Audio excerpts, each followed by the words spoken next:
மாணவிகளை பாலியல் தொழிலுக்கு அழைத்த வழக்கில் நிர்மலா தேவி குற்றவாளி என தீர்ப்பு வழங்கப்பட்ட நிலையில் தண்டனை விவரம் இன்னும் சற்று நேரத்தில் வெளியாக இருக்கிறது. அதற்காக அவர் நீதிமன்றத்தில் ஆஜர்படுத்தப்பட்டிருக்கிறார். அந்த காட்சிகளை பார்த்துக் கொண்டிருக்கிறோம். விவரங்களை உடைய செய்தியாளர் செந்திலிடம் கேட்கலாம். செந்தில், முழு விவரங்கள். வணக்கம் சியாம். தமிழகத்தையே பரபரப்பாக்கிய அருப்புக்கோட்டை நிர்மலா தேவி வழக்கு தண்டனை விதித்து ஸ்ரீவில்லிபுத்தூர் மாவட்ட மகளிர் நீதிமன்ற நீதிபதி அதிரடி உத்தரவு. அருப்புக்கோட்டை தனியார் கல்லூரி பணிபுரியும் கணிதவியல் பேராசிரியர் நிர்மலா தேவி கடந்த 2018ஆம் ஆண்டு தன் பணிபுரியும் கல்லூரிக்கு குறிப்பாக மாணவிகளை தவறான பாதைக்கு அழைத்ததின் நோக்கில் செல்போன் மூலம் பேசியுள்ளார்.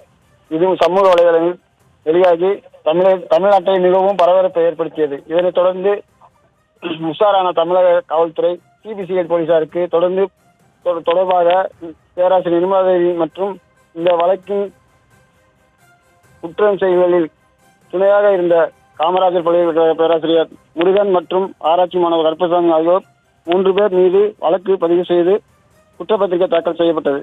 வழக்கில் விசாரணை ஸ்ரீவில்லிபுத்தூரில் உள்ள மாவட்ட மகளிர் விரைவு நீதிமன்றத்தில் நடந்து வந்தது. மிகவும் பரபரப்பாக பேசப்பட்ட இந்த வழக்கு கடந்த 5 ஆண்டு காலமாக அப்போது முக்கிய குற்றவாளியான நிர்மலா தேவி மயங்கி விழுந்திருந்தார். அதன் பின்னர் நேற்று குற்றம் சாட்டப்பட்ட நிர்மலா தேவிக்கு குற்றவாளி என நீதிபதி குற்றவாளி என அறிவித்தார். இன்று தீர்ப்பு வழங்க உள்ள நிலையில் மிகவும் பரபரப்பாக காணப்படுகிறது என்பது குறிப்பிடத்தக்கது.